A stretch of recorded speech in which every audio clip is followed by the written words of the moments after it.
কুমিল্লায় এক মাহফিলে খাবার খাচ্ছিলাম, হঠাৎ বিদ্যুৎ চলে গেল। পাশে এক অন্ধ বসে খাবার খাচ্ছিল। আমরা চিল্লা পাল্লা করছি, তাড়াতাড়ি কারেন্টের ব্যবস্থা করেন, আলো কই। হঠাৎ অন্ধ আমার হাত চেপে ধরে বলছে, হুজুর মাত্র 2 মিনিট কারেন্ট চলে গেছে, আপনি চিল্লাচ্ছেন।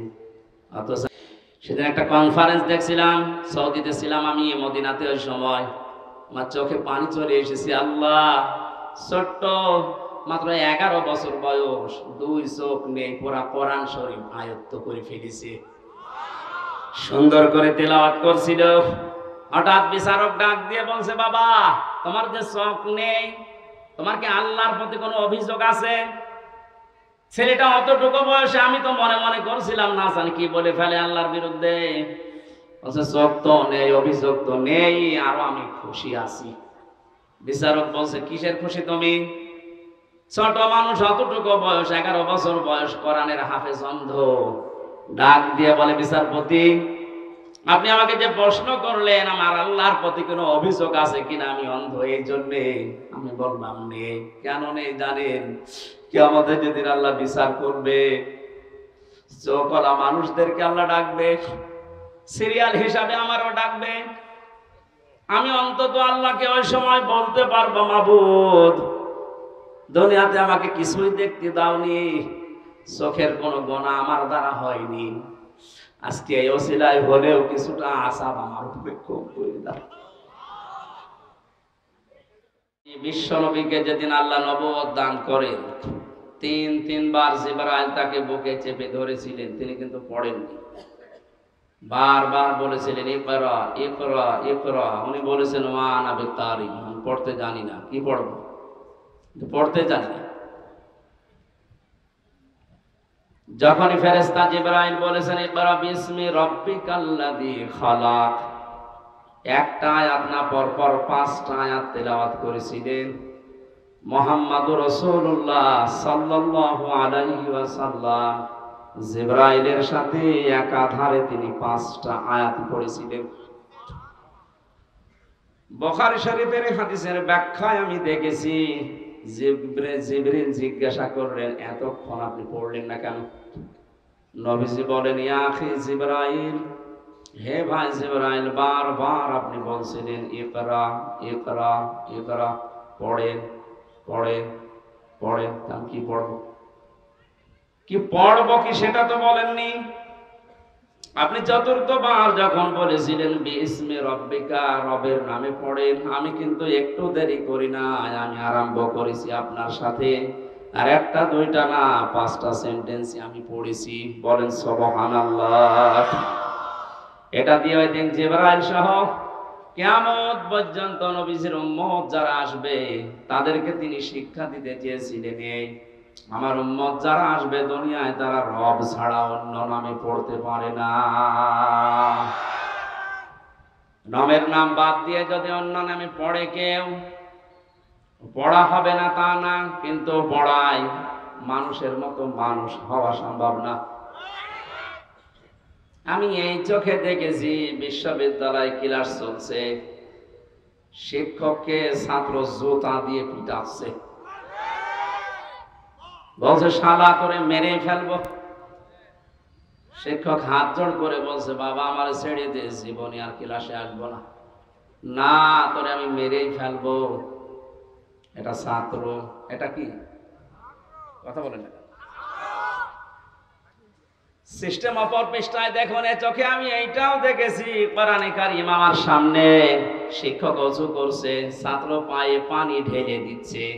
শুধু পায়ে পানি ঢেলে দিয়ে হয়নি, নিজের হাত দিয়ে পরিষ্কার করে দিচ্ছে।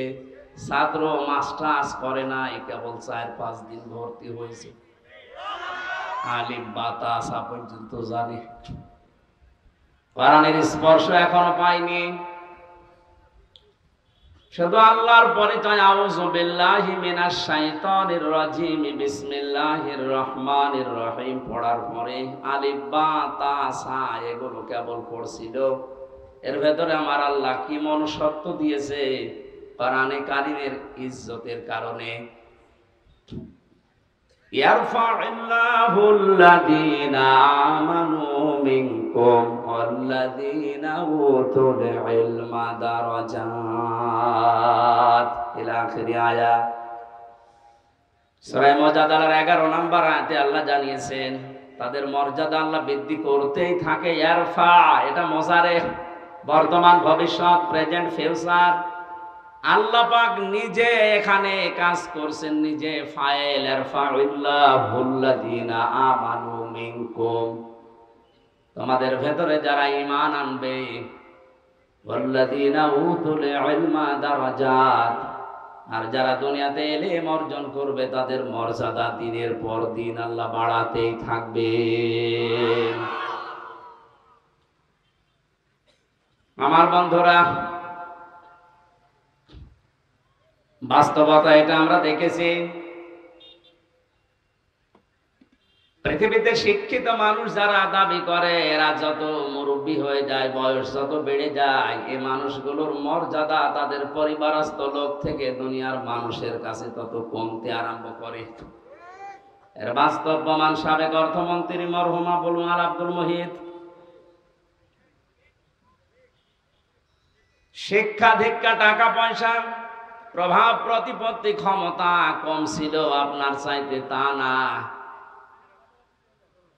53 বছরের ভেতরে যে আপনারা এবার অর্থমন্ত্রী পেয়েছেন, আর এতদিন পর্যন্ত চট্টগ্রাম, সিলেট, ঢাকা ওই সমস্ত অঞ্চলগুলো বাংলাদেশ নিয়ন্ত্রণ করত।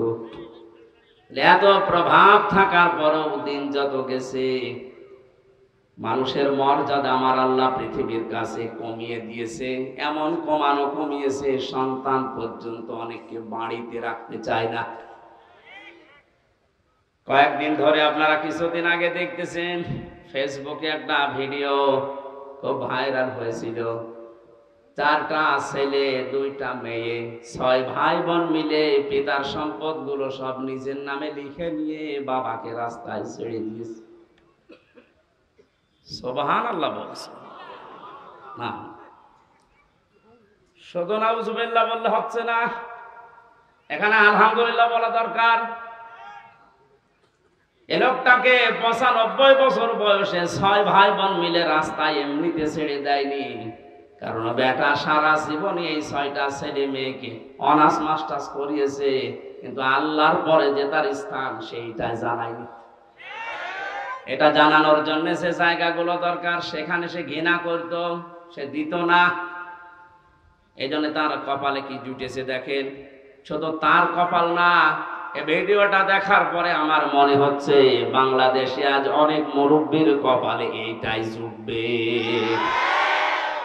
কারণ বৃদ্ধাশ্রম গুলো খোঁজ নিয়ে দেখেন কোন আলেমের মা বাবা আছে কিনা।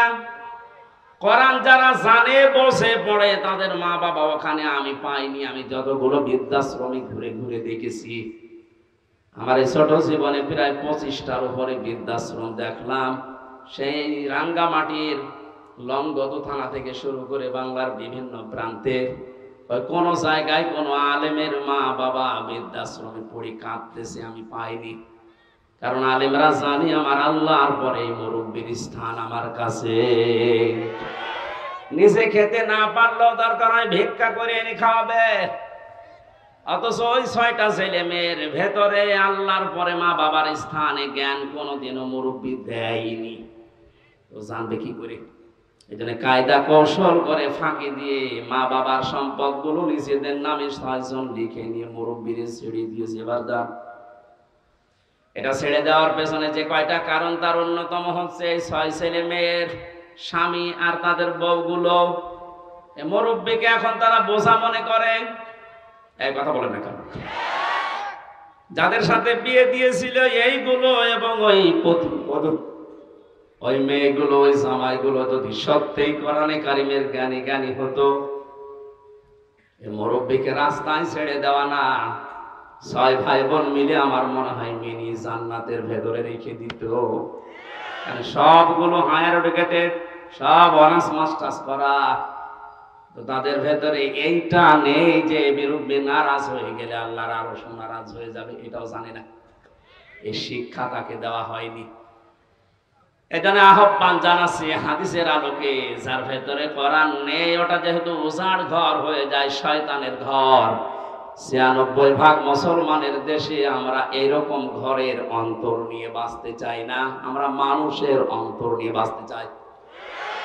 নবীজি যেহেতু নবুয়ত পাওয়ার পরেই আল্লাহর নাম ছাড়া পড়তে রাজি হননি, আমাদের ছেলে মেয়ে প্রজন্ম যারা আসবে তারাও আল্লাহর নাম ছাড়া পড়বে না। এটা যদি মনে করেন রাজনীতি কোন দলের কথা, অপেক্ষা করেন কয়েকদিন পর ওই মুরব্বীর মতো আপনারও বাড়ি থেকে বের করে দেবে। কারণ আপনার ছেলে মেয়ে তো জানেন যে আপনি কি, আল্লাহর পরে যে আপনার স্থান ওরা তো জানেই না। এজন্যই তো বারবার আহ্বান জানাচ্ছে যারা দায়িত্বে আছেন শিক্ষা ব্যবস্থায়, 1 থেকে মাস্টার্স পর্যন্ত 100 মার্কের কোরআনে কারীম কম্পালসারি করে দেন। জীবনেও এদেশে আর কোনোদিন কিয়ামতের আগে বৃদ্ধাশ্রম তৈরি হবে না। বৃদ্ধাশ্রম তৈরি করা হালাল? হারাম। কি বলেন? প্রকাশ্য হারাম কাজ এটা। কোরআনে যত ব্যাখ্যামূলক শব্দ আমি পেয়েছি, সবচাইতে বেশি শব্দ পেয়েছি মার বাবার নামে। কোন জায়গায় 3টা, 5টা, 7টা, 9টা, 11টা, 13টা, 17টা, 22টা। এত ব্যাখ্যা দুনিয়ায় কারণ আমি কোরআনে পাইনি। আল্লাহ রাব্বুল আলামিন বলেন আখফিদ লাহুমা জানাহাদ-যুল্লি মিনার রাহমা ওয়া কুর রাব্বিরহামহুমা কামা রাব্বায়ানি সাগীরা। আলেম যারা আছেন তাদেরকে বলছি, এবার সারা জীবনে আয়াতটা জন্মের পর থেকে আমরা অনেকে পড়েছি, এর ভেতরে একটা গোপন রহস্য আছে। আমার আল্লাহ কি সেট করেছেন তাকান তো ব্যাখ্যায়। আল্লাহ পাক বলেন আখফিদ, খফজন মানে ডাউন করার পরে ফল করে দেওয়া। পৃথিবীর সন্তানদেরকে আমার আল্লাহ যেন নিজে চোখে আঙ্গুল দিয়ে হাত ধরে বলতেছে, হে পৃথিবীর সন্তানেরা ডাউন করে দে, এরপরে ফল কর। কে ডাউন করার পরে ফল করবে? জানাহাজ বললে, জানাহন মানে ডানা, জানাহন মানে বলে না কেন? আমার প্রশ্ন, পৃথিবীর কোন মানুষের ডানা আছে? আছে? নেই। ডানা তো পাখির হয়, ডানা তো এরোপ্লেনের হয়, ডানা তো হেলিকপ্টারের হয়, মানুষের তো কোনো ডানা হয় না। তাহলে আয়াতটা মিথ্যা। বসো বসো বসো, পরে যাবে। আল্লাহ এমন উদাহরণ সেট করলেন কেন যেটা বাস্তবের সাথে মিলছে না? তাহলে কোরআনে ভুল পাওয়া গেল না, মানে আপনার মিলিয়ে দেওয়া লাগবে। আসে আল্লাহ পাক পাখির ডানা হাওলাত করে নিয়ে এসে আমারে লাগিয়ে দিয়েছে হামজা। এই যে লাগিয়ে দিলাম জানাহাজ-যুল্লি মিনার রাহমা। তোর ডানার যত রহমতের বিষয়গুলো আছে সব মা বাবার জন্য ডাউন করবি, এরপরে ফল করে দিবি। আর এরোপ্লেন থেকে, হেলিকপ্টার থেকে ডানা নিয়ে এসে লাগালেন না কেন? পাখির ডানা দিলেন। কারণ হেলিকপ্টারের ডানা ডাউন করার পরে ফল করলে আর উড়বে না। 2 নাম্বার, এই ডানার ভেতরে এমন শক্ত কিছু ধাতু দেওয়া আছে যেটা কোমল হওয়া, নরম হওয়া, সফট হওয়া কখনো সম্ভব না। কিন্তু পাখির ডানা আল্লাহ হাওলাত করেছিলেন এই কারণে, কারণ এর ভেতরে এমন কিছু পর আছে, পালক আছে যেটা সফট, নমর, কোমল। এমন একটা অবস্থা তৈরি হয় একটার সাথে আর একটা লাগলে, সিল যদি ছৌ মারে বাচ্চাগুলো, তখন মায়ের ওই ডানার নিচে যাওয়ার পরে একটা কিচির মিচির শব্দ করে। বাংলাতে ওই শব্দকে বলা হয় অনির্বচন সুখ। কি বললাম? একটা অনির্বচন সুখ বাচ্চারা অনুভব করেন। আল্লাহ পাক ঠিক যেন পাখির এই বাচ্চাদের মতো আপনার মার বাবা যতদিন আপনি বেঁচে আছেন আপনাকে বোঝাতে চেয়েছে, হামজা তোর মা বাবা যতদিন দুনিয়ায় আছে তারা যেন এই পাখির বাচ্চার মতো একটা সুখ তোর আন্ডারে থেকে পায়। তারা যেন মনে করে আবার হামজা বেঁচে থাকতে অন্তত আমাদের আর কোনো ঝামেলা নেই, আর কোনো চিন্তা নেই আমাদের। দিনাজপুরবাসী মন থেকে বলেন তো, আমাদের মা বাবা যারা দুনিয়ায় আছে এরা কি এই মনে করতে পারছে 24 ঘন্টায় অনেকের মুরব্বীরা চিন্তায় থাকে, না জানি কখন ভাত বন্ধ করে দেয়। হ্যাঁ, এইসব রংপুরের এলাকার মানুষ সহজ সরল, তো এই জন্য কিছু টের পাচ্ছেন না। এই সহজ সরল মানুষগুলো মা বাবাকে খুব ভালোভাবে আদর যত্ন করে, এই জন্য আপনারা বুঝলেন না। এটা যদি আমি কক্সবাজারে বলতাম ওরা টের পেত। এত সম্মান, এত মর্যাদা, এত কিছু আল্লাহ দুনিয়াতে দিয়েছেন এই দুইজনের ব্যাপারে। নিজের ইবাদতের পরে নবীর নাম দেননি, আল্লাহ বলেছেন মার বাবার নাম। وَقَضَى رَبُّكَ أَلَّا تَعْبُدُوا إِلَّا إِيَّاهُ وَبِالْوَالِدَيْنِ إِحْسَانًا। আল্লাহ পাক বলেন আমি ফয়সালা করে দিয়েছি, সিদ্ধান্ত নিয়ে ফেলেছি, রায় দিয়েছি। আমি আল্লাহর রায়কে, আমি আল্লাহ ছাড়া কারো ইবাদত করা যাবে না। পৃথিবীতে যাদের মা বাবা আছে তারা যেন তাদের সেবা করে, তাদের পেছনে খরচ করে, তাদের প্রতি ইহসান করে। এটা আমি বানালাম। বলেন আপনি ইহসান করবেন কি করে? তার একটা একটা করে আল্লাহ এখানে 5টা ব্যাখ্যা দিয়েছেন। আপনি কোরআন খোলেন তো পুরাটা, পৃথিবীর কোন মানুষের ব্যাপারে এত ব্যাখ্যামূলক শব্দ আপনি পান কিনা? পাবেন না আপনি। অথচ দুইজনের নাম এত বেশি আল্লাহ ব্যাখ্যা দিয়েছেন, সেই দুইজনের পরিচয় ওই 6 ছেলে মেয়ে জানে না। এই জন্য 95 বছর বয়সে মুরব্বীকে বাড়ি থেকে রাস্তায় বের করে দিয়েছে, যান আপনারা দরকার নেই। ও কয়েকদিন পরেই পড়ে মরবে, ডেনে পড়ে থাকবে, কুকুরে শ্রীগালে ছিঁড়ে ছিঁড়ে খাবে। এক কথা বলে না কেন? অথচ 6টা ছেলে মেয়ে তাকান, সব বিশ্ববিদ্যালয় থেকে মাস্টার্স করা। আমি বলছি না আপনার ছেলে মেয়েকে মাস্টার্স করাবেন না, তা না, অবশ্যই করান, কিন্তু তাকে 3টা বছর কোরআনে কারিম দিন। মাহফিলের সভাপতি যেখানে আছে, এইরকম জায়গা যেখানে পান 3টা বছর তাকে পড়ান। আমি কোরআন গ্যারান্টি দিয়ে দিলাম, আল্লাহর কসম জীবনেও কোনোদিন আপনার সামনে নেশা করার সাহস পাবে না। 2 নম্বরে কোনোদিন আপনার মর্যাদা হানি করতে দেবে না। রাঙ্গামাটির লংগদু থেকে আসার সময় দেখি এক মুরব্বী কাঁদতেছে, বৃদ্ধাশ্রমে মুরব্বী মানুষ, প্রায় 80 বছরের উপরে বয়স। আমার নিয়ে গেল কমিটি, বলছে হুজুর দেখেন, যে দেখি সন্তানটা পাশে বসে আছে, উনি কলেজের অধ্যাপক, চট্টগ্রাম বিশ্ববিদ্যালয় থেকে অনার্স মাস্টার্স করে এসে কোন কলেজে যেন অধ্যাপনা করছে। আজ 1 মাসের বেশি হয়ে গেল এই মাকে রেখে গেছে বৃদ্ধাশ্রমে। 1 মাস মরে পরে যেহেতু টাকা দেওয়া লাগে, আজকে এসেছে টাকা দেওয়ার জন্যে। মা ছেলেকে ডাক দিয়ে বলছে, বাবা আমি যখন মারা যাব তখন আমার মাথার উপরে এই ফ্যানটা এটা পাল্টিয়ে নতুন ফ্যান লাগিয়ে দিবি। ছেলে বলছে, মা তুমি তো মরেই যাবে, তখন আবার ফ্যান কি হবে? মা বলছে লাগবে, কারণ 1টা মাস এখানে আমি আছি, ফ্যানটা ঘরে না। কর্তৃপক্ষকে বারবার আমি বলেছিলাম, কিন্তু ওরা কথা আমার শোনে না, কারণ তুই তো টাকা দিয়ে যাস নাই। 1 মাস পরে আজকে ওরা খবর দিয়ে তোকে নিয়ে এসেছে। বাস্তবতা আমি যেটা দেখলাম, আমার তো মনে হচ্ছে আমি মারা যাওয়ার পরে তোর যখন এই বয়স হবে, তোর ছেলে মেয়ে মিলে তোর ওইখানে দিয়ে যাবে। তোর তো আবার ফ্যান ছাড়া ঘুম হয় না, ছোটবেলা থেকে তোকে বাতাস দেওয়া ছাড়া আমি ঘুম পাড়াতে পারি না। তোর কষ্ট হবে রে বাবা, তুই আগে থেকেই ব্যবস্থা করে যা, আমি মারা যাওয়ার পরেই তুই ফ্যানটা পাল্টিয়ে দিবি। দেখলাম ওর সামনে ওর হাতের উপরে মা মারা গেল, হাও মাও করে কেঁদে বলছো, হুজুর এ দোষ শুধু আমার একা নাই, দোষ আমার বউর।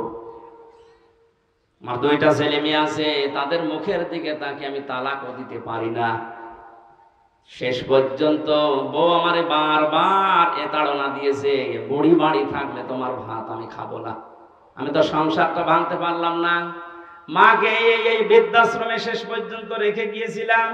বাবা আমার 10-12 বছর আগেই মারা গেছে, বহু কষ্ট স্বীকার করেছিল মা আমার জন্যে, প্রতিদান আমি দিতে পারলাম না। আজকে আমার হাতের উপরেই মারা গেল। দিনাজপুরবাসী বান্দরবন, রাঙ্গামাটি, লঙ্গদ শুধু ওই মুরব্বী না, আমার মনে হয় অনেক মানুষ এখন দিনাজপুর ওই রকম অবস্থায় আছে।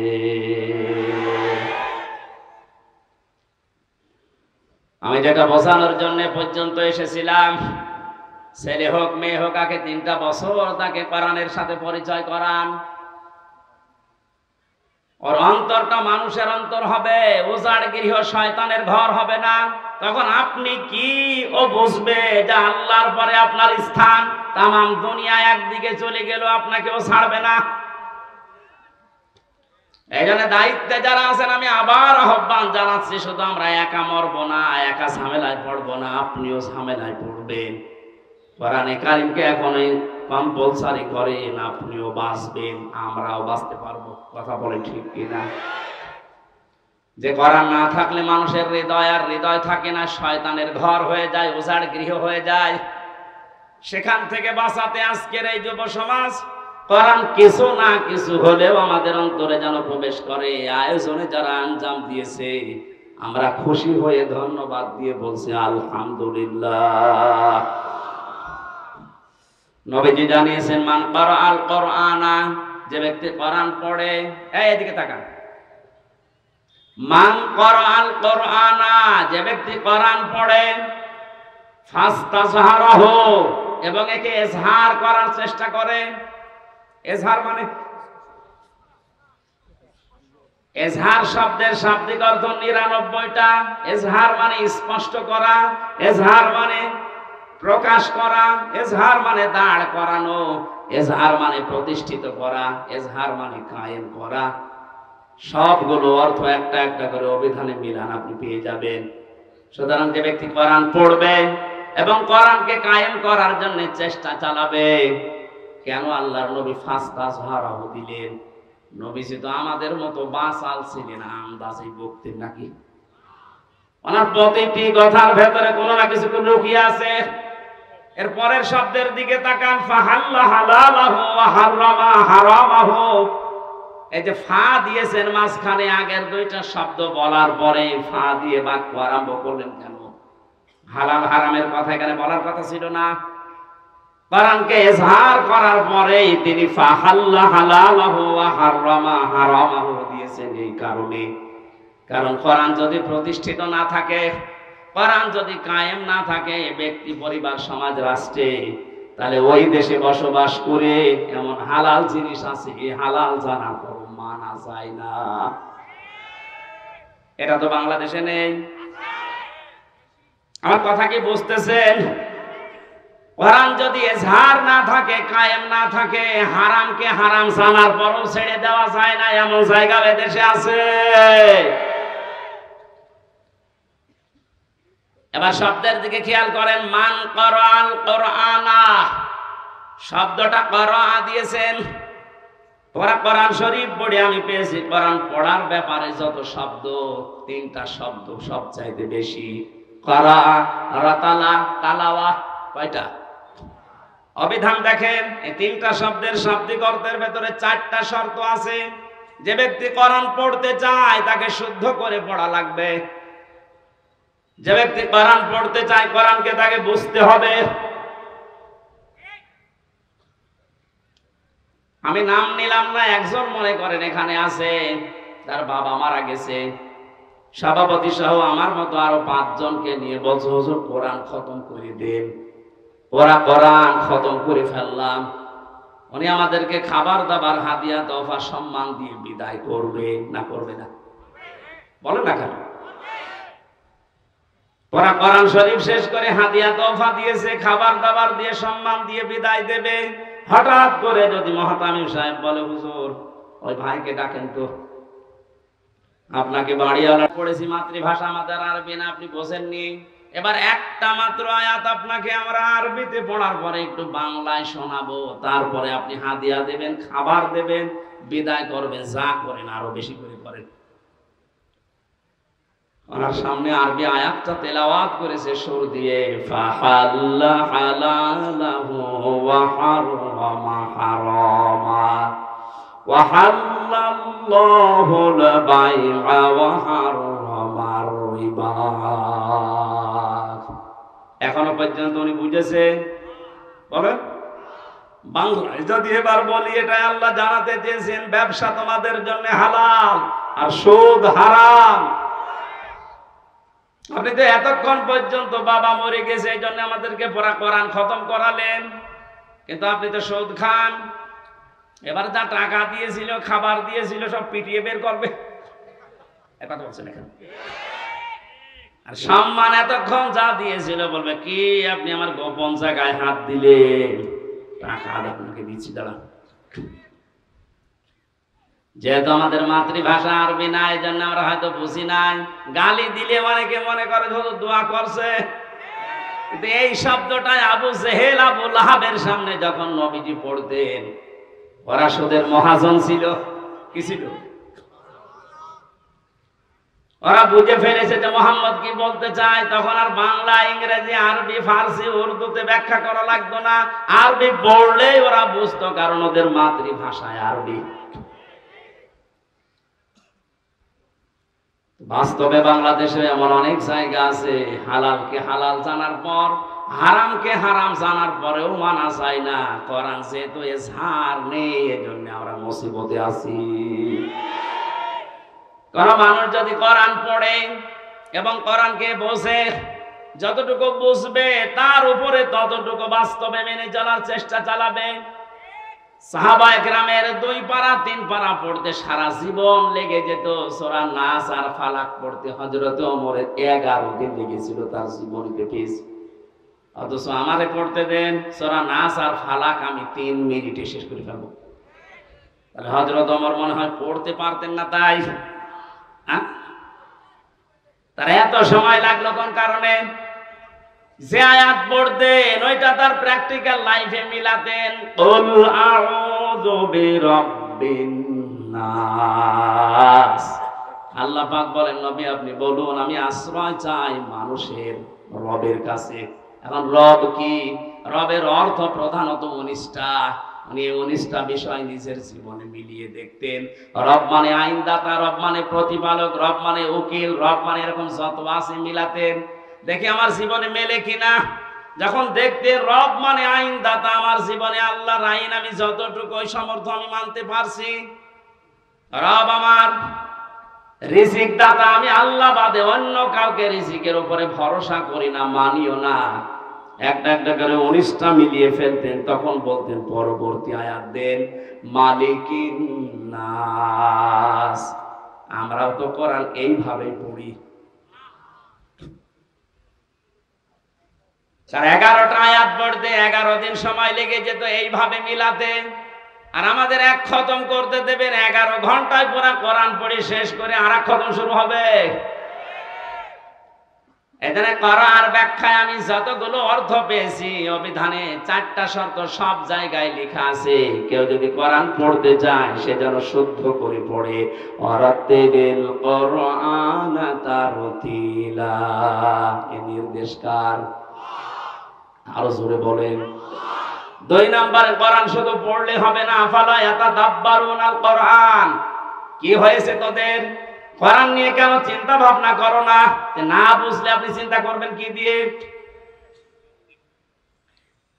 3 নম্বরে এটা আপনার প্র্যাকটিক্যাল লাইফে আপনি মিলাবেন, বোঝার চেষ্টা চালাবেন। 4 নম্বরে যতটুকু বুঝেছেন এটা যেন মানুষ মানতে পারে সেই ব্যবস্থা করে দেবেন। এই 4টা শর্তের নাম হচ্ছে কোরআন। 4টার নাম কি?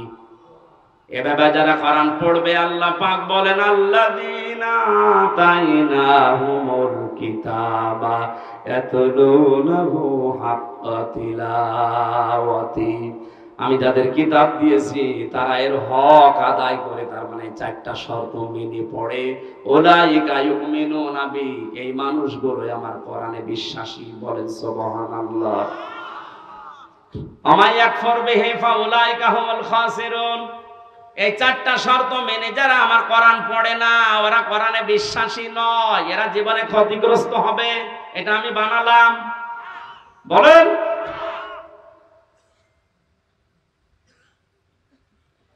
কুষ্টিয়া বিশ্ববিদ্যালয়ে প্রথম যখন ফার্স্ট ইয়ারে 10 সালে ভর্তি হয়, ওই সময় কুষ্টিয়ার মডেল থানার ওসি আসাদুজ্জামান আমাকে বলেছিল, হুজুর আমারে পড়ান। কি কোরআন তো আপনি ভালোই পড়তে পারছেন? না, মানে প্রথম বললাম সূরা ফাতিহা পড়ে শোনান তো। একেবারে গ্রামার যা আছে সব ওনার প্রায় আয়াত আছে, সুন্দর করে তেলাওয়াত করে আমারে শুনিয়েছে। বললাম আপনারে পড়াবো কি? পড়াতে হচ্ছে। উনি আমারে বলছে, না আপনি যেভাবে আরবি পড়লে অর্থ বোঝেন, আমারে ওই কায়দা করে দিন। ওই কায়দা করতে কি 2 দিনে হবে? যতদিন লাগে আমি ওইটা পড়তে চাই। আমি যেমন ইংরেজি পড়লেই বুঝি যে কি বললাম, আরবি পড়লেই যেন আমি বুঝতে পারি যে আমি কি বললাম, ওটা যেন আর অর্থ করা না লাগে। 1 বছর উনি ওখানে ছিল, পুরাটা বছর ওনার পেছনে শ্রম দিয়ে অন্তত কিছু না হলেও কিছু উপরে তুলেছিলাম। একদিন এক লোক টাকা নিয়ে এসেছে ওনার কাছে, ওই সময় পড়াচ্ছিলাম। বলছে, স্যার আমার এটা নেন আর ওই মালটা ছেড়ে দিন। আমার বলছে, হুজুর কি করবো? কি করবেন মানে? আপনারা কোন আয়াত পড়ালেন? ওই দিন আবার ছিল ঘুষের আয়াত, লা তাকুলু আমওয়ালাকুম বাইনাকুম বিল বাতিল, আয়াত পড়াচ্ছিলাম। আপনারা কেবল পড়ালাম কি? বলছে, হ্যাঁ আমি বুঝে ফেলেছি। ওই সময় দেখলাম নিল না, লোকটারে গরম দিলে, বেটা আমি কোরআন পড়ে আর তুমি ঘুষ দিচ্ছ। তাড়িয়ে দিয়েছিল ওই সময়, পরে নিয়েছে কিনা আমি জানি না। তো এরকম যদি হাদিয়া মাসে 10টা পায়, ও বেতন নেওয়া লাগে। এখন রিটায়ার্ড করেছে স্যার, দোয়া করি স্যারের জন্য, স্যার যেন যেভাবে ছিল ওই সময় ওটা যেন মরণ পর্যন্ত টিকে থাকতে পারে, বলে না আমি। আমার ভাইরা, আমি যেটা বোঝাতে চাচ্ছিলাম, কোরআনে কারীম যারা এই 4টা শর্ত মেনে পড়ে আর একে ইজহার করার জন্য দুনিয়ায় চেষ্টা চালায়, কায়েম করা, প্রকাশ করা, প্রতিষ্ঠিত করা, স্পষ্ট করা, দাঁড় করানো, এটা যদি দাঁড় হয়ে যায় আপনি বাধ্য হবেন হালালকে হালাল জানার পরে মেনে নিতে। আপনি পারবেন না হালালকে হালাল জানার পরে মেনে না নিতে পারবেন না, এ পরিবেশ তৈরি হয়ে যাবে। কারণ জনগণের ভেতরে যখন কোরআনে কারীম প্রতিষ্ঠিত থাকবে, আপনি বাদশাহ, আপনি মন্ত্রী, আপনি মেয়র, যত বড় দায়িত্বে থাকেন না কেন, যারা আপনার আন্ডারে থাকবে ওদের বুকে এমন সাহস তৈরি হবে, সামনে থেকে প্রতিবাদ করবে। আপনি দাঁড়ান। হযরত ওমরের জামানায় যেহেতু কোরআনে ঝাড় ছিল, বক্তব্য দিচ্ছিলেন মসজিদে নববীতে, এক সাহাবী উঠে বললেন, খলিফাতুল মুসলিমিন, আমিরুল মুমিনিন, আপনার বয়ান বক্তব্য বন্ধ করেন। কেন? প্রত্যেকে রাষ্ট্রীয় কাপড় পেয়েছে একটা একটা করে, সেই হিসাবে তো আপনিও একটা পাবেন। আপনার শরীরের ভেতরে ডবল কাপড় দেখা যায়, অবশ্যই আপনি একটা বেশি পোশাক করেছেন। আমার মনে হয় কোন চেয়ারম্যান না, কোন মেম্বার না, মেম্বারের চামচা যেটা, ওর সামনেও যদি কেউ এরকম প্রতিবাদ করে যে কাবি খা, ওইটা কই, ওরে 10 বছর জেল খাটা লাগবে। আর সরাসরি প্রেসিডেন্টের সামনে দাঁড়িয়ে প্রতিবাদ করছে সাধারণ একজন মানুষ। হযরত ওমর ওই বয়ান বন্ধ করে দিয়েই বললেন, আল্লাহর নবীর সাহাবীরা, ঠিক আছে আমি ওর জবাবটা আগে দিয়ে নেই, আমি নিজে দেব নাকি আমার সামনের কাতারে আমার ছেলে আব্দুল্লাহ আছে ও দেবে? হযরত আব্দুল্লাহ উঠে বললেন, বন্ধুরা প্রত্যেকেই একটা একটা করে কাপড় পেয়েছে, আমিও একটা পেয়েছিলাম, আমার বাবাও একটা পেয়েছে। যেহেতু বাবাকে মাঝে মাঝে বিদেশি প্রতিনিধি দলের সাথে সাক্ষাৎ করা লাগে, জুমার দিন নামাজ আদায় করানো লাগে কেন্দ্রীয় মসজিদে, ঈদের সময় নামাজ পড়ানো লাগে, বাবার এইরকম জামা নেই, এজন্য আমার কাপড়টাও বাবাকে দিয়েছি, 2টা কাপড় মিলি বাবা আমার কাপড় তৈরি করেছে। কারণ যদি এজহার থাকে, কায়েম থাকে, ও দেশে আপনি উল্টা পাল্টা করে নিজে বাঁচতে পারবেন না, আপনাকে বাধ্য করবে কোরআন। এই ফাস্তা সাহারাহুর ব্যাখ্যায় আমি টিকার ভেতরে পেয়েছি, খলিফাতুল মুসলিমিন হযরত ওমর রাষ্ট্রের দায়িত্ব পালন করে এশার নামাজের পরে বাড়িতে আসলেন, বারান্দার দিকে তাকিয়ে দেখলেন একটা লাশ, শিশু বাচ্চা 12টা টুকরা করে কে যেন রেখে গেছে। চিন্তায় পড়ে গেলেন, ডাক দিয়ে বলে, আমার দেশে কোরআনের বিচার চলছে, আর আমার ঘরের বারান্দায় একটা মাসুম বাচ্চাকে 12 টুকরা করে কে রেখেছে, এর বিচার না হওয়া পর্যন্ত আমার নিস্তার নেই। তদন্ত কমিটি গঠন করলেন, 3 দিনের ভেতরে রিপোর্ট দেবে। মানুষ পায় না, রিপোর্ট দেবে কি? হযরত ওমরের চিন্তায় খাওয়া দাওয়া বন্ধ হয়ে গেছে। কি হয়ে গেল? আমার দেশে একটা অবৈধভাবে মানুষ মারা গেল, তাও একটা নিষ্পাপ মানুষ, আমি কিছুই করতে পারলাম না এতক্ষণ পর্যন্ত। পৃথিবীতে মুসলমান 57টা দেশ, এখন প্রতিটি রাষ্ট্রের যারা দায়িত্বে আছে, আমাদের দেশে যেমন 1634 জন মানুষ আছে। এদের যদি অনুভূতি, এদের যদি আকল হযরত ওমরের মতো এভাবে কাজ করত, যে আমার দেশে আমি আছি দায়িত্বে, আর বিনা কারণে অবৈধভাবে একটা লাশ পড়ে গেল, আমি কিছুই করতে পারলাম না, কিয়ামতের আগে এই দেশে অবৈধ কোনো লাশ কোনো জায়গায় পড়ে থাকতো না।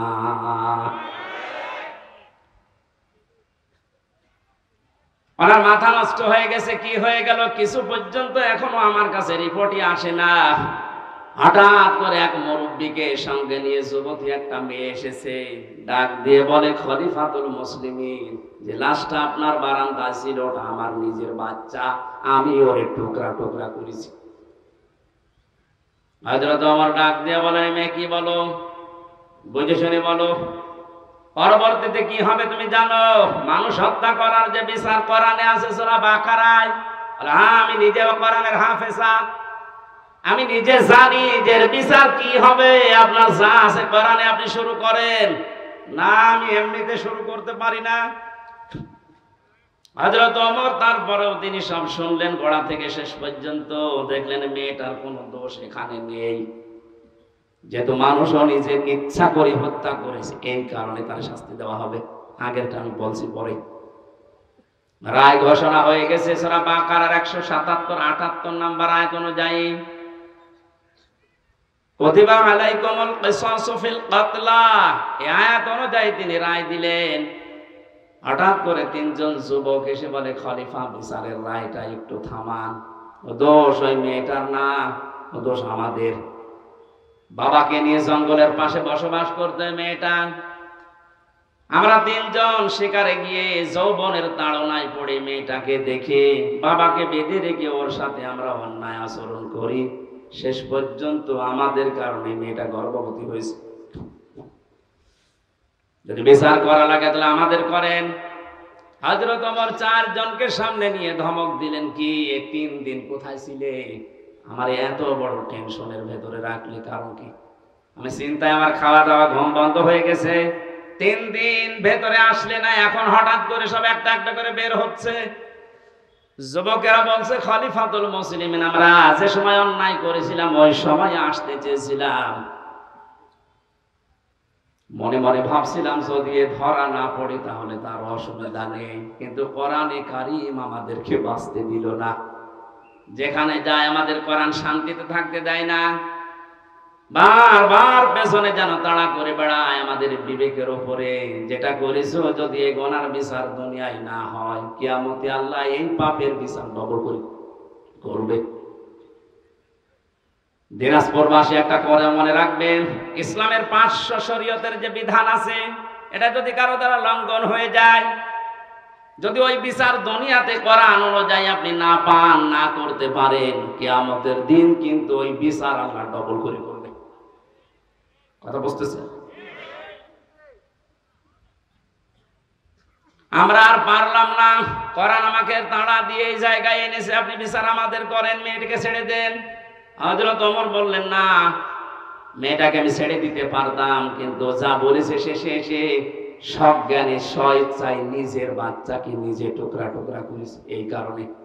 মেয়েটা এবার বলে, খলিফা, আপনি তো এতক্ষণ শুনেছেন আমাদের দোষ না, আমার কোনো দোষ আসলে ছিল না, আমি তো নিরীহভাবে বসবাস করছিলাম।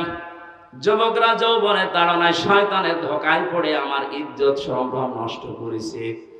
গর্ভবতী হওয়ার পরে বাচ্চাটা দুনিয়ায় এসেছে, মনে করলাম মাসুম বাচ্চা, এর তো দোষ নেই, কিন্তু এর জন্ম তো ঠিক নেই। আমি কোরআনে কারীমের হাফেজা, আমার পুরা কোরআন আয়াত আছে, কোরআন আমাকে বারবার ডাক দিয়ে বলে, ওয়াতুল্লিম বাদা যালিকা জানিম। আল্লাহ পাক জানিয়েছেন এই পৃথিবীতে কোরআনের ডাইরেক্ট ইনডাইরেক্ট যারা বিরুদ্ধে আছে তাদের 9টা গুণী আয়াতের পরবর্তীতে আছে। তাদের চরিত্রের ভেতরে 9টা গুণ পাওয়া যায়। 1 নম্বরে আপনি যখন দেখবেন কোরআনের বিরুদ্ধে ডাইরেক্ট হোক ইনডাইরেক্ট হোক কেউ যদি অবস্থান নেয়, ওটা জালিম, বদমেজাজি, ওটা যার সন্তান। আমি তো দেখতে পেলাম এর বাবা ঠিক নেই। এর বাবা তো একজন না কয়জন? 3 জন বাবা মিলে ওরে জন্ম দিয়েছে, ওটা যার সন্তান। আমার পেটে এসেছে তাতে কি? জন্ম হয়েছে, বড় হওয়ার পরে আমার পেটের সন্তান কোরআনের বিরুদ্ধে অবস্থান নেবে, আমি মা হয়ে দেখবো, তখন তো আমি মুরব্বী হয়ে যাবে, ওরে কিছু বলতেও পারবো না। এই জন্য ছোটবেলায় ওরে বিদায় করে দিলাম, যেন আমার পেট থেকে পড়ে কোরআনের বিরুদ্ধে না যায়। আপনি এই কারণে আমার বিচার করেন। আমি ঘটনা বলার উদ্দেশ্য না, ফাস্তা জাহারাহু পড়তে যে আমি পেয়েছিলাম, কোরআন যদি এজহার থাকে, কোরআন যদি কায়েম থাকে, আমরা গুনাহগার, গুনাহ আমরা করবই, কারণ এটা আমাদের অভ্যাস, আমাদের স্বভাব। কিন্তু কোরআন আপনাকে বেঈমান হয়ে মরতে দেবে না। গুনাহ করলেও দুনিয়া থেকে বিদায় নেওয়ার আগে এমন কায়দা, এমন কৌশলে, এমন জায়গায় ফেলবে আপনি যেন নিষ্পাপ হয়ে মারা যেতে পারেন, মরণের পরে পাপের শাস্তি যেন আর পাওয়া না লাগে। এজন্য কোরআনে কারীম যদি আমরা ইজহার করার চেষ্টা করি, হালালকে হালাল আমরা মানতে পারবো, হারামকে হারাম জানার পরে আমরা মানতে পারবো। আর যদি ইজহার না থাকে, আপনি যতই সফিগিরি করেন, এই যে টুপিটা মাথায় দিয়েছি মনে করছেন অনেক সুন্দর লাগছে দেখতে, এর ভেতরে সুদ আছে।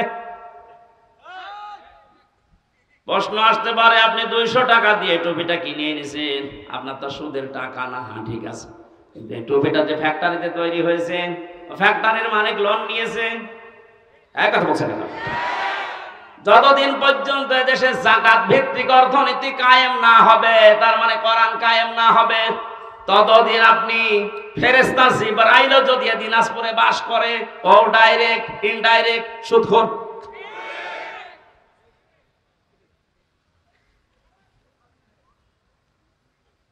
কোরআন যে পড়ে, কোরআনকে দাঁড় করানোর জন্য চেষ্টা চালাবে, আর হালালকে হালাল জানার পরে মেনে নেবে, হারামকে হারাম জানার পরে মেনে নেবে। আল্লাহর নবী বলেন, আদখালাহুল্লাহুল জান্নাহ, আল্লাহ তাকে জান্নাতে দিয়েছে না দেবে না। না আপনি আলেম, এখানে বসে আছেন আলেমেরা, আদখালাহুল্লাহুল জান্নাহ, আল্লাহ তাকে জান্নাতে দিয়েছে না দেবে? দিয়েছে। আদখালা ইদখুলা এটা মাজির সিগা, অতীতের শব্দ। নবীজি কেন দিয়েছেন? তার মানে সত্যি যদি কেউ কোরআন ওই 4টা শর্ত মেনে পড়তে পারে, আর কোরআনকে জার করার জন্য, দাঁড় করানো, প্রতিষ্ঠা করার জন্য সারা জীবন চেষ্টা চালায়, হালালকে হালাল জেনে হারাম হারাম মনে করে যদি ছেড়ে দিতে পারে, ও যেন বিশ্বাস করে নেয় আল্লাহ তাকে জান্নাতে দিয়ে দিয়েছে। বাড়ি যাওয়ার পরে খেয়ে দিয়ে সুবহানাল্লাহ বলবেন। কি বললাম আপনি টের পাচ্ছেন? শুধু এতটুকু নবীজি শেষ করেননি, আশাফাহু ফি আশারাতিন মিন আহলি বাইতিহি কুল্লুহুম ক্বাদ ওয়াজাবাত লাহুন নার, তার ব্যাপারে এমন 10 জনের পক্ষে সুপারিশ গ্রহণ করার ক্ষমতা আল্লাহ তাকে দেবেন, তার পরিবারস্থ লোকদের ভেতর থেকে যাদের উপরে জাহান্নাম ওয়াজিব হয়ে গিয়েছিল।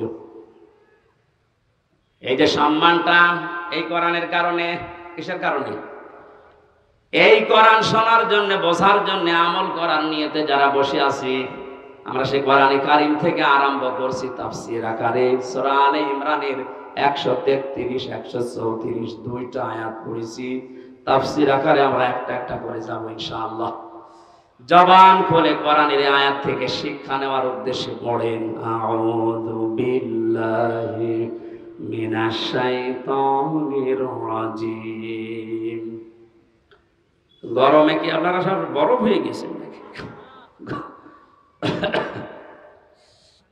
জবান খুলে পড়েন, শয়তান যেন আশপাশে না থাকে।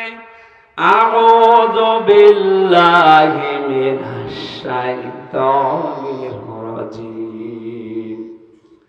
বিসমিল্লাহির রহমানির রহিম।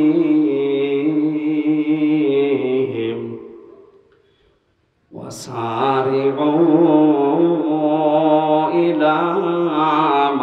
মাগফিরাতিম মির রাব্বিকুম ওয়া জান্নাতিন আরদুহা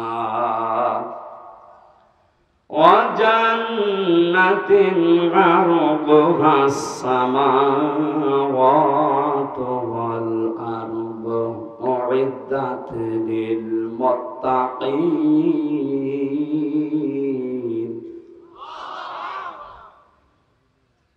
অনেকগুলো বিষয় ছিল, শানে নজরুল ছিল, ঐতিহাসিক প্রেক্ষাপট, নামকরণ সব আমি বাদ দিয়ে দিলাম, যেহেতু গরমে আমার ভেতরে ঘেমে একেবারে শোক চলছে, এত বাতাস হচ্ছে তারপরও ঘেমে যাচ্ছে। খুব তাড়াতাড়ি শেষ করব বলে আমি আয়াতের দিকে এগিয়ে যাচ্ছি সরাসরি তাফসিরে। আল্লাহ পাক বলেন সারিউ, তোমরা দৌড়াও, একা একা দৌড়াও না সবাই। এবার ওঠেন তাহলে দৌড়ানো আরম্ভ করি। সারিউ, আল্লাহর আদেশ, তোমরা সবাই মিলে দৌড়াও। এরপরও আপনি দৌড়াবেন না। কোথায় দৌড়িয়ে যাবেন? ইলা মাগফিরাতিম মির রাব্বিকুম, তোমাদের রবের ক্ষমার দিকে দৌড়াও। পৃথিবীতে সবচাইতে বড় সম্পদ মুমিনের জন্য আল্লাহর ক্ষমা। আমি নিজে সহ যারা আলেমরা বসে আছে তাদেরকে বলছি, কিয়ামতের ময়দানে আল্লাহ যে বিচার ব্যবস্থা তৈরি করবেন, আল্লাহর বিচারের সিস্টেম হবে তিনটা। আর বিচারে কোনো অবিচার, আরে জবাব দেন না কেন? আল্লাহর বিচারে অবিচার আছে? ন্যায় বিচার করলে কেউ বাঁচবে না। অবিচারও নেই, ন্যায় বিচার করলেও বাঁচবেন না। করবে কি?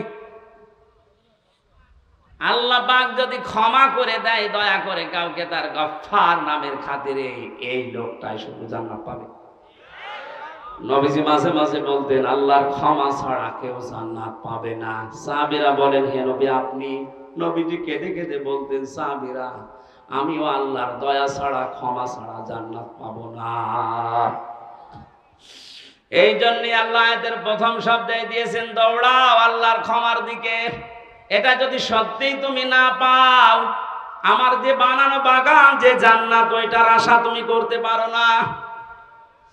কাবা শরীফ যারা তাওয়াফ করে, সভাপতি যেহেতু হাজী সাহেব, ষষ্ঠ চক্করে আমরা সবাই মিলে একটা দোয়া পড়ি আল্লাহর কাছে, আল্লাহুম্মা ইন্না আলাইয়া হুকুকান ফীমা বাইনি ওয়া বাইনিকা। আর অনেকগুলো কথা আছে। আল্লাহকে কাবার সামনে নিয়ে বলা হয়, রব্বুল আলামিন তুমি আমার মালিক, আমি তোমার গোলাম। মালিক আর গোলামের ভেতরে অনেক দেনা পাওনা আছে। আমি গোলাম হিসাবে, তুমি মালিক, যা দেবে তো সব দিয়েছো। নেই থেকে তুমি আমাকে হামজা বানিয়েছো। উল্লেখ করার মতো আমি চেয়ারম্যান, কিসের চেয়ারম্যান? আমি উল্লেখ করার মতো কিছু ছিলাম না। ওনার বয়স যদি এখন 50 বছর হয়, 51 বছর আগে উনি কিছু ছিল দুনিয়ায়? এই কথা বলে না কেন? হাল আতা আলাল ইনসানি হিনুম মিনাদ দাহরি লাম ইয়াকুন শাইআম মাযকুরা। মানুষের জীবনে কি এমন সময় অতিবাহিত হয়নি যখন সে আলোচনা করার মতো, উল্লেখ করার মতো কিছু ছিল না?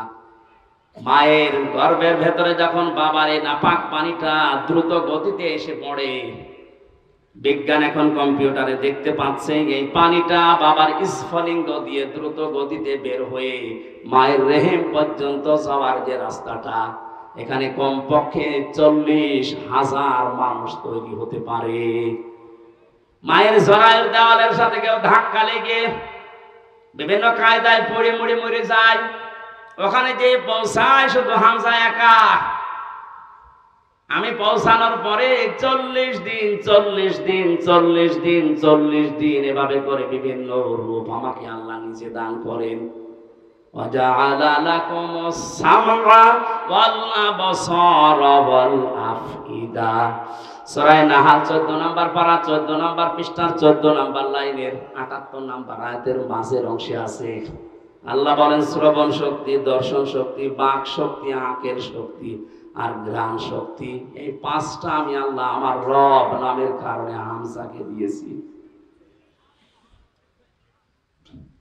বাবার যে নাপাক পানিটা বের হয়েছিল, বিজ্ঞান এখন প্রমাণ করছে এই নাপাক পানিটা দিয়ে মহান আল্লাহ এই যে 40 দিন পার হয় মনে করছেন এমনি এমনি না, এটা দিয়ে আল্লাহ 4টা জিনিস 40 ভেতরে তৈরি করে ফেলেন। চুল, রক্ত, হাড় আর পর্দা, রক্ত, গোশত, চর্বি আর চামড়া। মায়ের রেহেমে যে নাপাক পানিটা ছিল এটা দিয়ে 4টা, বাবারে নাপাক পানি দিয়ে 4টা, 8টা জিনিস এক হয়। আপনি 8 জিনিস দিয়ে জীবনে মানুষ বানাতে পারবেন না, কমপক্ষে মানুষ বানাতে হলে 13টা জিনিস লাগবে। কয়টা বলেন বলেন? এটা তাফসিরে, আধুনিক তাফসির যেগুলো আছে এগুলো কম্পিউটারের সাথে মিলিয়ে দেখবেন, পেয়ে যাবেন। আগেকার তাফসির মুহাতামিম সাহেবরা যারা পড়েছে, আগের তাফসিরে আলাক মানে যোগ লেখা ছিল। আলাক মানে মাটির নির্যাস, জমাট বাঁধা রক্ত, এগুলো পেয়েছে। আধুনিক তাফসির যেগুলো বের হচ্ছে কম্পিউটারের সাথে মিলিয়ে দেখবেন, আলাক মানে শুধু জমাট বাঁধা রক্ত না, আলাক মানে ঝুলন্ত। আলাক মানে 40 দিন মায়ের রেহেমের ভেতরে হামজা ঝুলেছিল এভাবে, এটা আপনি এখন দেখতে পাবেন। আমি যেহেতু ওই আয়াত পড়ি না, এই জন্য ওই দিকে যাচ্ছি না। 40 দিনে 6 মাস যখন হয়ে যায় মায়ের পেটে, তখন আমার খাবারের প্রয়োজন দেখা দেয়। পৃথিবীর কোনো মানুষ আমাকে ওই জায়গায় খাবার দেয়নি। মহান আল্লাহ তার রব নামের খাতিরে না চাওয়ার আগে খাবার পৌঁছিয়ে দিয়েছে। আল্লাহ রাব্বুল আলামিন বলেন 13টা জিনিসের ভেতরে যেহেতু 8টা পেয়েছি, এখনো 5টা লাগবে। আমি যে রব নাম নিয়েছি এই জন্য রবের কারণে তোরে 5টা জিনিস ফিরিয়ে দিয়েছি। তার ভেতরে শ্রবণ শক্তি, দর্শন শক্তি, বাক শক্তি, আঁকের শক্তি আর ঘ্রাণ শক্তি। একটাও যদি কম দিতাম দুনিয়ায় আসতে কিন্তু অপূর্ণাঙ্গ হয়ে আসতে পারতে না। হ্যাঁ, আমরা পৃথিবীতে এসে হয়তো এগুলো অনেকে নষ্ট করে ফেলি। যে আমার কানটা আজ 2 দিন আমি নষ্ট করে ফেলেছি। এই ভক্তবিন্দু যারা আছে এরা আদর করে আমার আইসক্রিম খাওয়াইছে। এই 2 দিনে এই সমস্ত দই খাওয়াইছে ফ্রিজের, আমি খেতে চাই না। মানে না হুজুর খান, অসুবিধা নেই, খেয়ে এখন দেখছি কানে আর কিছু শুনছি না। এই যে দুনিয়ায় এসে আমি নষ্ট করেছি এগুলো বিভিন্ন পরিবেশের কারণে, না আল্লাহ নষ্ট করে দিয়েছে? বলেন। এই যে তীব্র গরম চলছে এটা আল্লাহর দোষ। যাহারাল ফাসাদু ফিল বাররি ওয়াল বাহরি বিমা কাসাবাত আইদিন নাস লিইউযিকাহুম বা'দাল্লাযী আমিলু লাআল্লাহুম ইয়ারজিউন। সূরা রোমের 41 নম্বর আয়াতে আল্লাহ জানিয়েছেন, জলে স্থলে যে বিপর্যয়গুলো দেখতে পাচ্ছ একটাও আমি আল্লাহ পাঠাই না, সব তোমাদের হাতের কামাই করা। বিজ্ঞানে এই বাংলাদেশ নিয়ে কয়েকদিন আগে 3 দিনের একটা গবেষণা আজকে দেখলাম। মনে করেন এই 10 কেজি পানি উপরে ওঠার কথা ছিল। এই 6 মাস তো গরম থাকে, 6 মাসে 10 কেজি মনে করেন পানি জলীয় ভাবে উঠবে উপরে, আর 10 কেজি আবার নামবে বৃষ্টির মাধ্যমে। এই গাছ উজাড় করার কারণে, পাথর পাহাড় কেটে ফেলার কারণে নদী বন 11,000-এর উপরে, 1100-র উপরে নদী এই দেশে আছে, সবগুলো প্রায় শুকিয়ে যাচ্ছে। এ কারণে পানিগুলো আর উঠতে পারে না আকাশে, ওখান থেকে আর নেমে যে ঠান্ডা হবে সে পরিবেশও হয় না। এই দোষ তো আল্লাহর। এমন উত্তম প্রতিবেশী আমরা পেয়েছি, পানি দেওয়ার সময় পানি দিতে চাই না, আর যখন লাগবে না এমন দেয়া দেয় আমরা ভেসে যাই। প্রতিবেশীর কাজ হলো এটা। অথচ প্রতিবেশীর যত হক, আমি আরো নিচে নামতে পারলাম না। হ্যাঁ, নামি আবার 3 বছর থাকি, খুব আরামে আছে।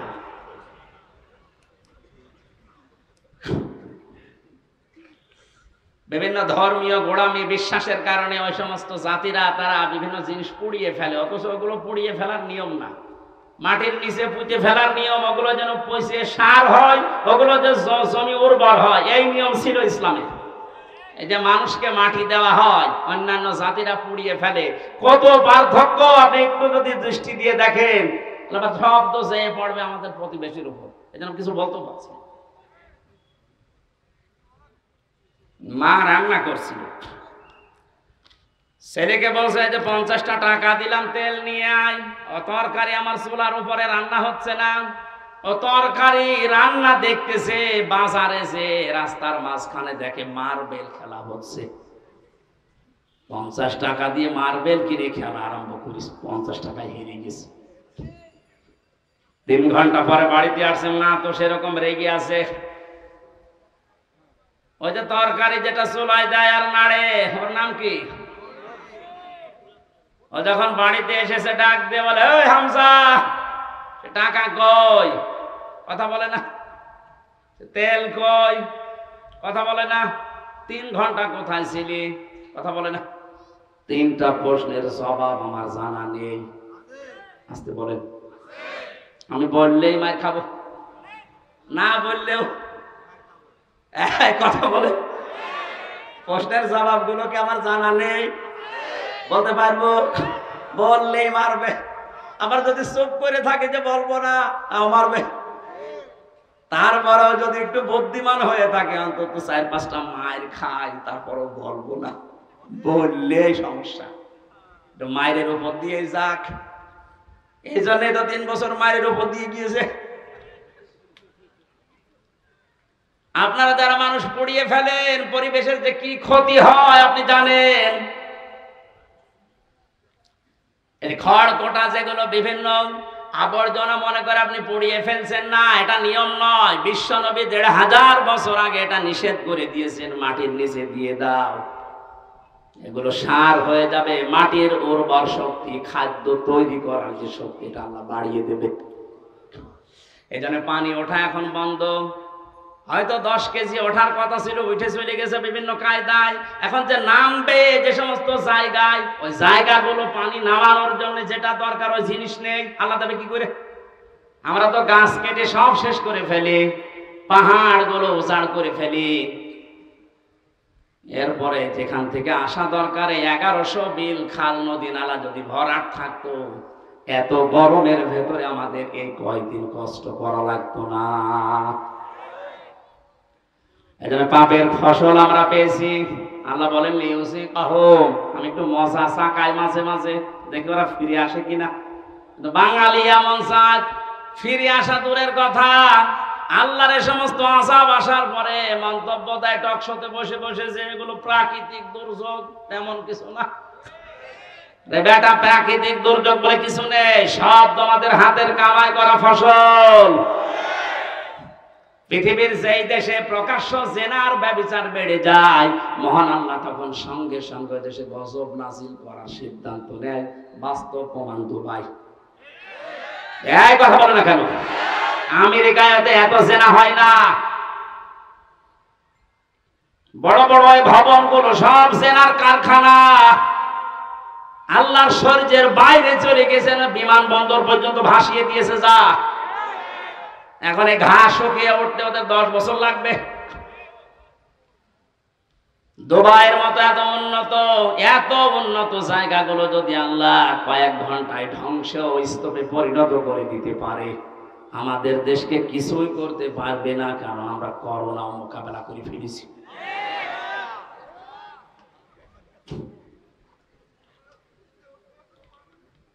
না ভাই, হচ্ছে না। আমরা যেন ফিরে আসি। আল্লাহ আযাব গজব গুলো মাঝে মাঝে পাঠায়, লিউসিবাহুম বা'দাল্লাযী আমিলু লাআল্লাহুম ইয়ারজিউন। আমরা তো ফিরে আসি না, আমাদের বৃদ্ধি আরো বাড়ে। জোরে বলেন নাউজুবিল্লাহ। আজ আমাদের এই পাপের ফসলের কারণে হাজারো সৃষ্টি কষ্ট পাচ্ছে। বলেন, একটু ভেবেছেন এই 5টা জিনিস আল্লাহ যেটা দান করেন নিজের পক্ষ থেকে, যদি একটাও কম দিত, আপনি মনে করেন শ্রবণ শক্তি পাননি, কালা হয়ে দুনিয়ায় আসতেন, কত রকমের সমস্যা হতো আপনি টের পাচ্ছেন না। যদি দর্শন শক্তি আল্লাহ না দিত, আমি নিজে বাস্তবে দেখেছি, কুমিল্লায় এক মাহফিলে খাবার খাচ্ছিলাম, হঠাৎ বিদ্যুৎ চলে গেল। পাশে এক অন্ধ বসে খাবার খাচ্ছিল। আমরা চিল্লা পাল্লা করছি, তাড়াতাড়ি কারেন্টের ব্যবস্থা করেন, আলো কই। হঠাৎ অন্ধ আমার হাত চেপে ধরে বলছে, হুজুর মাত্র 2 মিনিট কারেন্ট চলে গেছে, আপনি চিল্লাচ্ছেন। অথচ আজ 11 বছর কি 40 বছর হয়ে গেল আমার জীবনে কোনো কারেন্ট নেই। 40টা বছর আমি চোখে দেখি না। আমি তো চিল্লালাম না। সেদিন একটা কনফারেন্স দেখছিলাম, সৌদিতে ছিলাম আমি, মদিনাতে। ওই সময় আমার চোখে পানি চলে এসেছে। আল্লাহ, ছোট্ট মাত্র 11 বছর বয়স, 2 চোখ নেই, পুরা কোরআন শরীফ আয়ত্ত করে ফেলেছে। সুন্দর করে তেলাওয়াত করছিল। হঠাৎ বিচারক ডাক দিয়ে বলছে, বাবা, তোমার যে চোখ নেই, তোমার কি আল্লাহর প্রতি কোনো অভিযোগ আছে? ছেলেটা অতটুকু বয়সে, আমি তো মনে মনে করছিলাম না জানি কি বলে ফেলে আল্লাহর বিরুদ্ধে। বলছে, চোখ তো নেই, অভিযোগ তো নেই, আরো আমি খুশি আছি। বিচারক বলছে, কিসের খুশি তুমি? ছোট মানুষ, অতটুকু বয়স, 11 বছর বয়স, কোরআনের হাফেজ, অন্ধ। ডাক দিয়ে বলে, বিচারপতি, আপনি আমাকে যে প্রশ্ন করলেন আমার আল্লাহর প্রতি কোনো অভিযোগ আছে কিনা, আমি অন্ধ এই জন্যে আমি বললাম নেই। কেন নেই জানেন? কিয়ামতের যেদিন আল্লাহ বিচার করবে, চোখওয়ালা মানুষদেরকে আল্লাহ ডাকবে, সিরিয়াল হিসাবে আমারও ডাকবে। আমি অন্তত আল্লাহকে ওই সময় বলতে পারবো, মাবুদ, দুনিয়াতে আমাকে কিছুই দেখতে দাওনি, চোখের কোনো গুনাহ আমার দ্বারা হয়নি, আজকে এই ওসিলায় হলেও কিছুটা আসাব আমার উপরে কম করে দাও।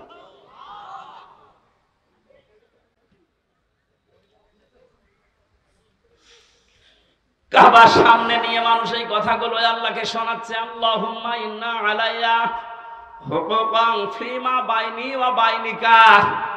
হে মাবুদ, তুমি তো আমার মালিক, আমি তোমার চাকর, গোলাম, সার্ভেন্ট, বান্দা, ভিক্ষু, যাই বলেন। আমি তো নেই থেকে হামজা হয়েছি। 13টা জিনিস তুমি দয়া করে আমাকে দিয়েছো, যা দেওয়ার দরকার সব আমারে দিয়েছো, একটাও বাকি নেই তোমার দিতে। কিন্তু তুমি মালিক হিসাবে তো আমার কাছে কিছু পাবে। আমি তো তোমাকে কিছুই দিতে পারলাম না। আজকে কাবা এসেছি সেই বাংলাদেশ থেকে, একটা পুঁজি আমার আছে, আল্লাহ তুমি আমার মাফ করে দাও। আল্লাহ বলেন, এই ক্ষমার দিকে দৌড়া। এটা যদি না পায় জীবনে, তার পুরা জীবনটাই ব্যর্থ। ফেরাউন ক্ষমা পায়নি, এজন্য 650 বছর রাজত্ব করে ওর জীবন ব্যর্থ। বলেন, আজ যারা 41 সাল 71 সাল টার্গেট দেন, 71 না, কিয়ামত পর্যন্ত যদি আপনি হায়াত পান আর ক্ষমতায় থাকেন, আল্লাহ পাক যদি আপনাকে মাফ না করে, আপনার পুরাটা জীবন ব্যর্থ। কি করবেন আপনি জীবনে? নাই সন্তানাদি বেশি জন্ম দিলেন, বেশি খাবার খেলেন, বেশি দিন বেশি থাকলেন, এই শেষ। আপনি একদিন না একদিন তো মরবেন, মাস্ট বি, মরবেনই। কারণ আপনার চাইতে বড় লোক যিনি, মুহাম্মদ রাসূলুল্লাহ, এত বড় দামি মানুষ মারা গেছে। জীবন এটাই। এই ধোঁকাটা আমরা আসলে এখনো পর্যন্ত অনেকে বুঝার পরও না বোঝার ভান করে থাকি। কোরআন আমি হাতে নিয়ে বলছি, পৃথিবীতে স্ত্রী ধোঁকা, সন্তান আদি ধোঁকা, মা বাবাও ধোঁকা, পুরা দুনিয়াটাই ধোঁকা। আমাল হায়াতুদ দুনিয়া ইল্লা মাতাউল গুরুর। আল্লাহর কথা 100 ভাগ সত্য। আল্লাহ বলেন, পুরা দুনিয়ার জীবনটাই ধোঁকা, এর ভেতরে পড়ে থেকে আসল জীবনটা নষ্ট করো না। দৌড়াও, আমি আল্লাহর ক্ষমা পাও কিনা এটার দিকে দৌড়াও। জান্নাতিন আরদুহা, ওই জান্নাতের দিকে দৌড়াও যে জান্নাতের প্রশস্ততা আকাশ আর জমিনের চাইতেও বিস্তৃত। উইদ্দাত লিল মুত্তাকিন, যেটা আমার পরহেজগার, যেটা আমি আল্লাহ আমার আধুনিক বান্দাদের জন্য পরহেজগার, আল্লাহওয়ালা, তাকওয়াবান। ভদ্রলোক শব্দটাও আছে তাফসিরে। যারা ভদ্রলোক, তাকওয়াবান, আমি আল্লাহ তাদের জন্য আমার বিশাল বাগানটা তৈরি করে প্রস্তুত করে রেখে দিয়েছি। এবার আসেন তো আমার আসল আলোচনার বিষয়ে শুরু করছি। আল্লাহ যে বলেন, উইদ্দাত লিল মুত্তাকিন, আমার মুত্তাকি বান্দাদের জন্য বাগান আমি রাখলাম। হাদিসে কুদসির ভেতরে পড়েছি, আল্লাহ রাব্বুল আলামিন হাদিসে কুদসি এটা, আ'তাদতু লিইবাদিহিস সালিহিন মা লা আইনুন রাআত ওয়ালা উযুনুন সামিআত ওয়ালা খাতারা আলা কলবি বাশার। নবীজিকে দিয়ে আল্লাহ বলাচ্ছেন, নবী আপনি বলেন, আমার বান্দার জন্য এমন বাগান, এমন জান্নাত আমি তৈরি করে রেখেছি, কোনোদিন কোনো মানুষের চোখ দেখে নাই, কোনোদিন কোনো কান শোনে না এর বর্ণনা। আমি আর কতটুকু বর্ণনা দিতে পারবো তাফসীর দিয়ে? আল্লাহ পাক নবীকে দিয়ে বলাচ্ছেন যে এমন বাগান আমি বানালাম, আমার কোনো বান্দার চোখ তো দেখে নাই, কানও শোনে নাই, কোনোদিন কারো কল্পনার জগতেও আসে না। মানুষের কল্পনার জগৎ ছোট না বড়? বলেন বলেন, কেমন বড় বলেন তো? আমি কল্পনা করলাম এখানে 10 তলা বিল্ডিং হবে, কয় মিনিট লেগেছিল? 2-3 সেকেন্ডের ভেতরে আমার কল্পনা শেষ যে 10 তলা বিল্ডিং হবে এখানে, অথচ এটা বানানে 2-3 মিনিট সময় লাগবে, 2-3 বছর লাগবে। এরপরও কত মাল মশলা লাগবে আপনি হিসাব করেন। আল্লাহ পাক বলেন এই মানুষ যে কল্পনা করেছিল 10 তলা বিল্ডিং, ওয়ালাকুম ফিহা মা তাশতাহি আনফুসুকুম ওয়ালাকুম ফিহা মা তাদদাউন। আমি এমন জান্নাত বান্দা বান্দীদের জন্য বানিয়েছি যেখানে চাওয়ার আগে জিনিস পাওয়া যাবে। ধরে বলেন সুবহানাল্লাহ। এই জান্নাতের দিকে আল্লাহ দৌড়ানোর জন্য আমাদেরকে আহ্বান জানালেন যে দৌড়াও। আমি প্রস্তুত করে রেখেছি আমার বান্দাদের জন্য যেটা কল্পনার জগতেও ধরে না। 5টা গুণ যারা দুনিয়াতে অর্জন করতে পারবে আমার আল্লাহ তাদের জন্য এই বাগান প্রস্তুত করেছেন। কয়টা? বলেন বলেন। কোরআনে কারীম জানাচ্ছে আল্লাযীনা ইউনফিকুনা ফিস সাররাই ওয়াদ দাররা, যারা সুখে দুঃখে দান করে, মানুষের জন্য খরচ করে। ইনফিকুনা এটা মুজারে, বর্তমান ভবিষ্যৎ, প্রেজেন্ট ফিউচার। যারা সুখে হোক দুঃখে হোক যে অবস্থায় থাকুক খরচ করার অভ্যাস তৈরি করেন। আমার যদি বলেন আমার কিছুই নেই, আমি করবো কি, যা আছে আপনি তাই করবেন, এটা আমার কথা বলার যোগ্যতা আছে, এইটা আমি ইসলামের জন্য মানবতার জন্য চেষ্টা চালাবো খরচ করার। আপনার লেখনের যোগ্যতা আছে, ওইটা আপনি লিখবেন। আপনার ক্ষমতার চেয়ার আছে, ওইটাই আপনি খরচ করবেন। ওসি সাহেব মনে করেন ওনার চেয়ারে খরচ করার বিষয় কি? চেয়ার খরচ করলে চেয়ার থাকবে। ওনার সামনে একটা এসআই সাধারণ একজন বিনা কারণে মানুষকে ধরে এসে পিটাচ্ছে, ওনার কিছু করাও লাগবে না, টাকা পয়সাও দেওয়া লাগবে না। ওনার শুধু চেহারাটা সামনে নিয়ে যদি বলে এই বেটা কি করিস, এমনিতে আমার আল্লাহ ওই লোকটাকে মুক্ত করে দেবে। এটা ওনার খরচ। এটা কি? সুতরাং যে যেই পর্যায়ে আছেন ইসলামের জন্য মানবতার জন্য আপনি খরচ করে যান। যদি এটা এখন না করেন, আনফিকু মিম্মা রাযাকনাকুম মিন ক্বাবলি আয়াতিয়া আহাদাকুমুল মাউতু ফায়াকুলা রাব্বি লাউলা আখারতানি ইলা আজালিন করিব ফাসাদদাক ওয়া আকুম মিনাস সালিহিন। মরণ যখন চলে আসবে মানুষ আরজি জানাবে, আল্লাহ আমার একটু সময় দাও, একটু সময় যদি পাই, যা ছিল তোমার জন্য, ইসলামের জন্য, মানবতার জন্য সব দিয়ে আসবো, আমি ভালো মানুষ হয়ে যাব। কি হব? বলেন বলেন। আমি ভালো মানুষ হয়ে যাব। আল্লাহ রাব্বুল আলামিন বলেন